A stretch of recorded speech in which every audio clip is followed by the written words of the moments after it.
Hi everyone, this is CS Professor Pam with Jumpstart Code, continuing our series on HTML for beginners. This will be lesson 6, I believe. And the material that we are working through is coming from this site, internetingishard.com. So a quick recap before we get to where we are today. We started with the basic HTML lessons here, and we learned a number of important elements. So let's do a quick little review here. We learned how to create paragraphs. So we learned that these tags are how you create content on your HTML page. We have a P tag, which is how we create a paragraph. And all of these first tags I'm talking about here all have to have a closing tag, which has a slash on the end. We learned about headings, and our most important heading should be H1, and it's going to end up being largest, and our least important heading should be H6. We learned about making comments. Comments start with angle bracket, exclamation point, dash, dash. Very kind of convoluted syntax there, but we have to learn it. And it closes. This one has a different syntax for the closing. It is dash, dash, angle bracket. We learned about lists, unordered lists, which are like bullet lists, or ordered lists, which will have numbers in them. And inside of lists, you have li elements, which are the list items. We learned how to emphasize text either with italics using EM, or make it bold using, this should be strong, and you can use EM and strong together to get italicized bold text. We also learned about a tag that is an empty tag. So the line break, which is just BR. You don't have to close it. You can use it either this way, or you can use it with the slash, but it is a empty tag. And then most recently we got into links, and we learned how to set up a link. A link requires a tag called A, and it requires an attribute inside of our tag. The attribute is called href, and that is where you specify the site or the page that you want this text to link to. So that's where we stand. And remember, it's very important to have a good reference for looking up details of syntax. And the MDM web docs is a great reference that you should always look to, developer.mozilla.org. All right, so where we are now is in links and images. And we have done links, and we're going to now focus on images. There's a little bit of setup that we've already done in preparation for this. If you're going to walk through this lesson, so remember I always create a folder. So I've created a folder called links and images.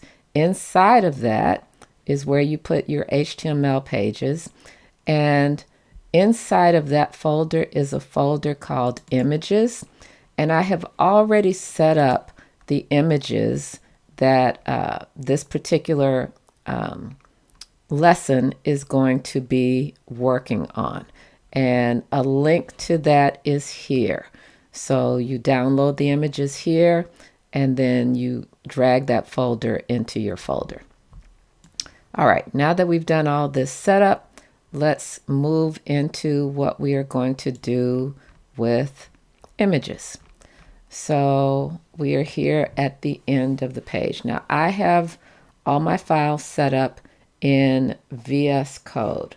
So I'm going to bring up my VS Code window, where remember to start, I always start by opening. Matter of fact, let me close everything up and start kind of from scratch here.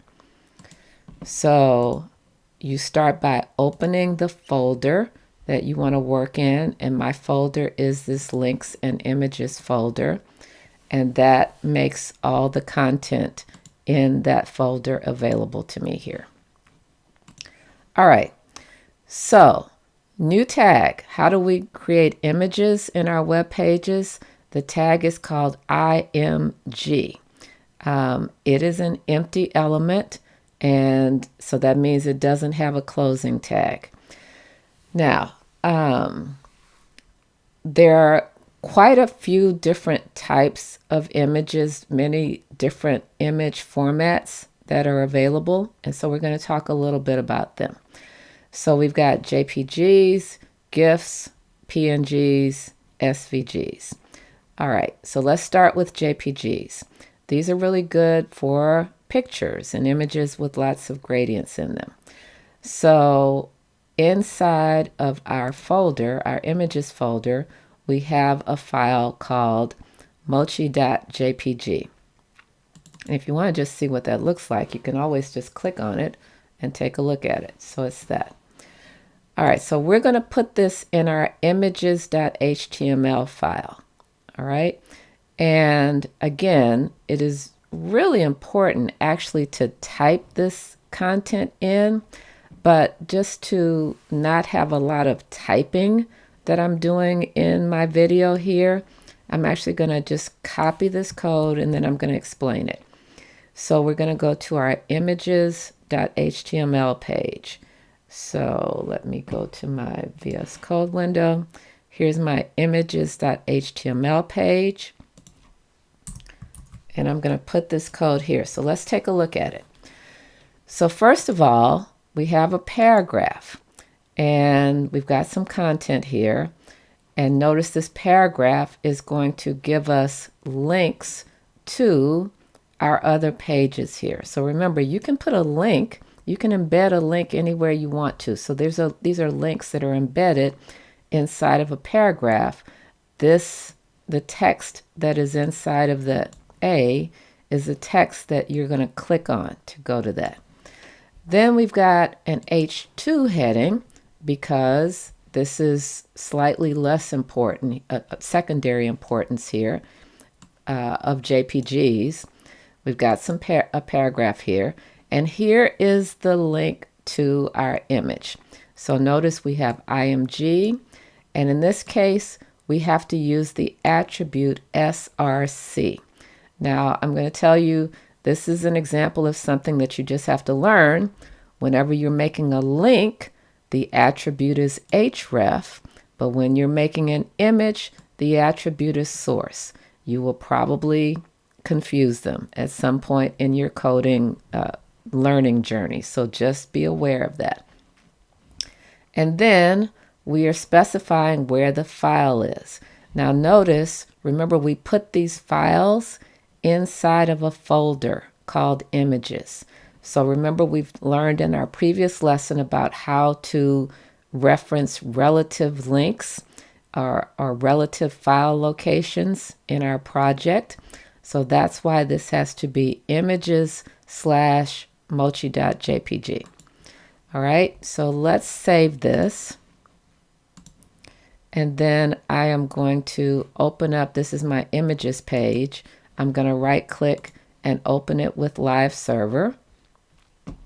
So here is the page that I get. I'm going to kind of pull this out separate so we can take a look at it. Because remember, learning HTML is about understanding cause and effect.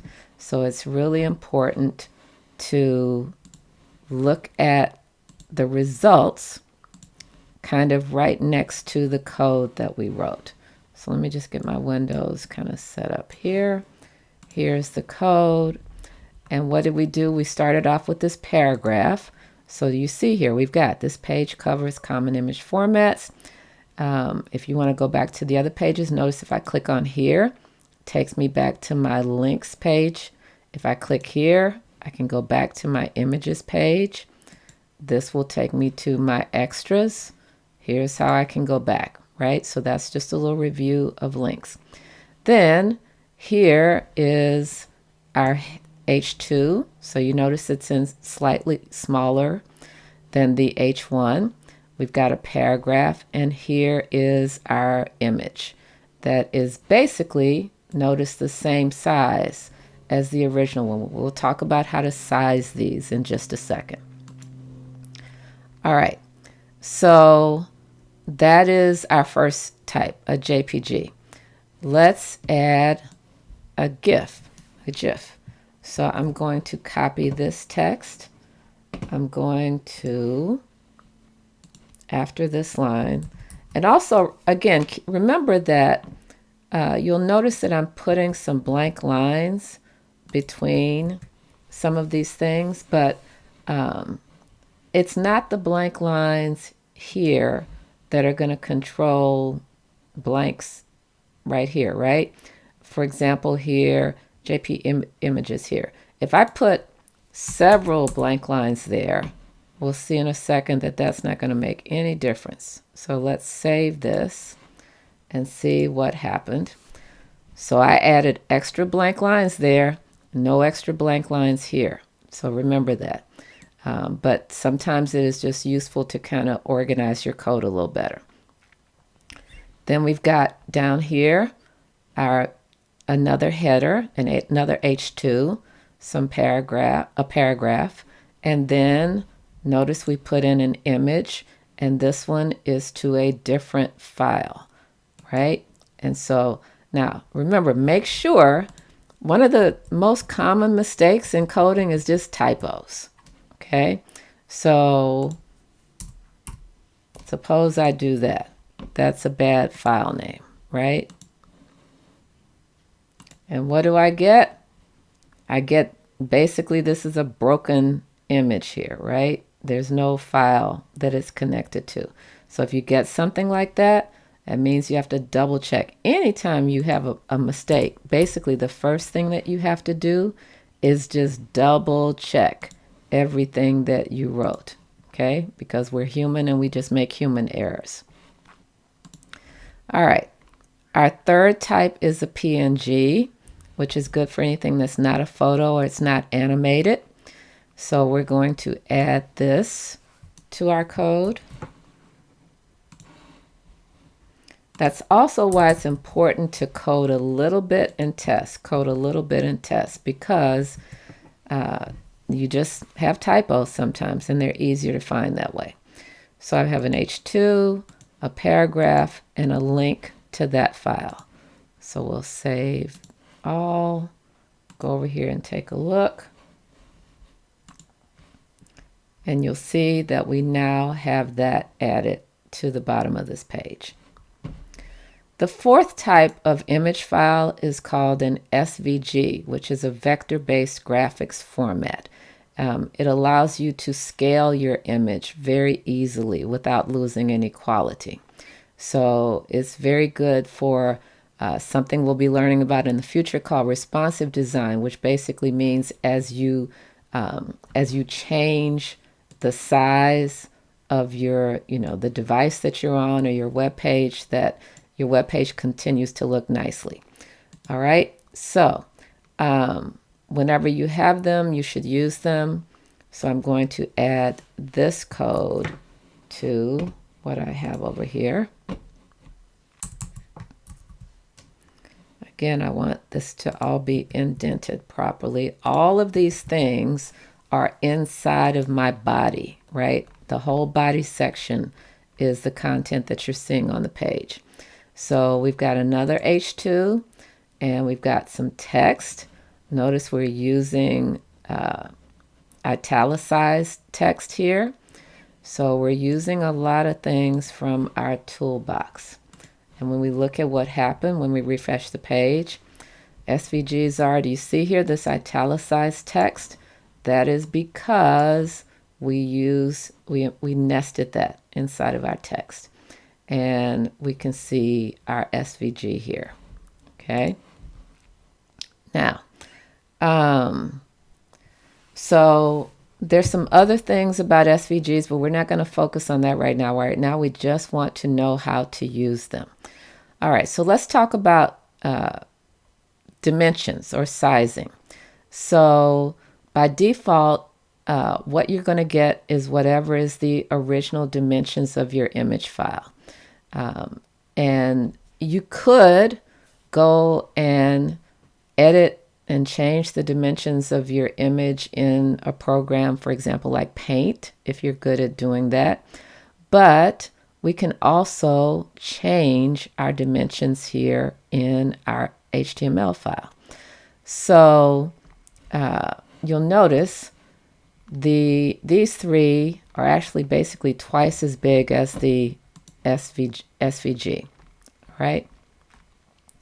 So one of the ways to change it is to add another attribute into our images. And images have a height and a width. But if you just set the width, for example, then the image will scale proportionally.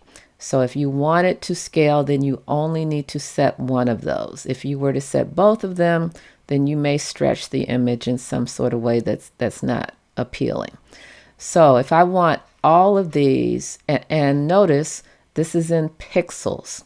So if I want to get all of these other three images to be basically the same size as my SVG, which is 75 by 75 pixels, then I can add this attribute.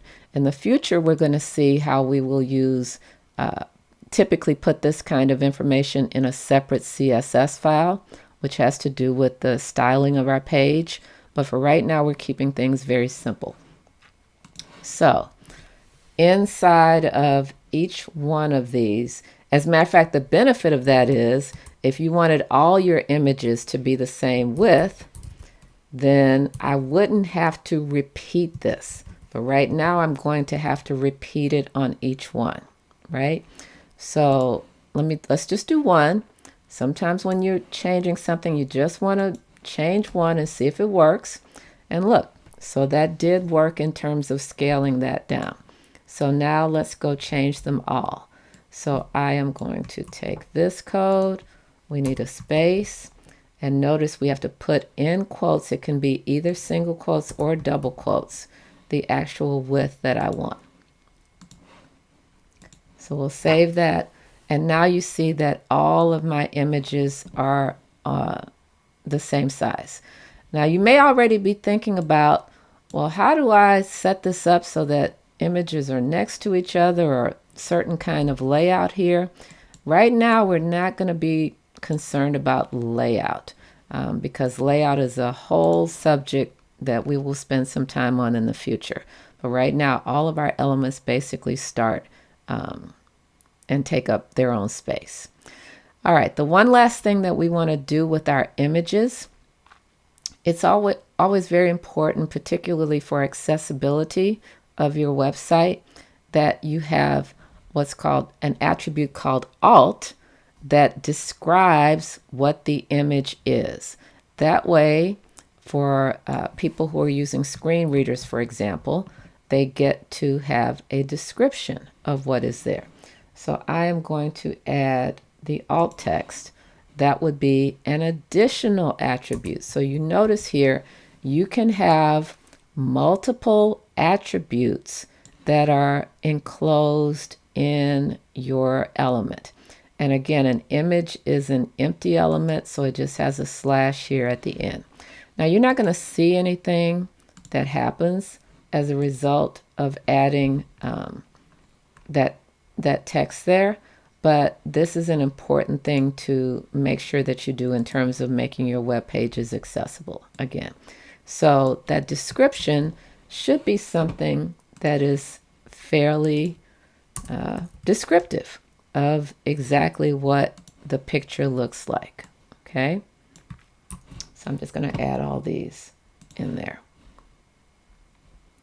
All right, so, and that is going to give us the fundamentals of adding images to a web page, right? Here's my last one. I'll add that text there. We'll save. Remember, you always have to make sure everything is still good. And we'll save it and take a look at it and everything is still good. All right. So that is everything about images. And then we will continue with more fun stuff in the next lesson.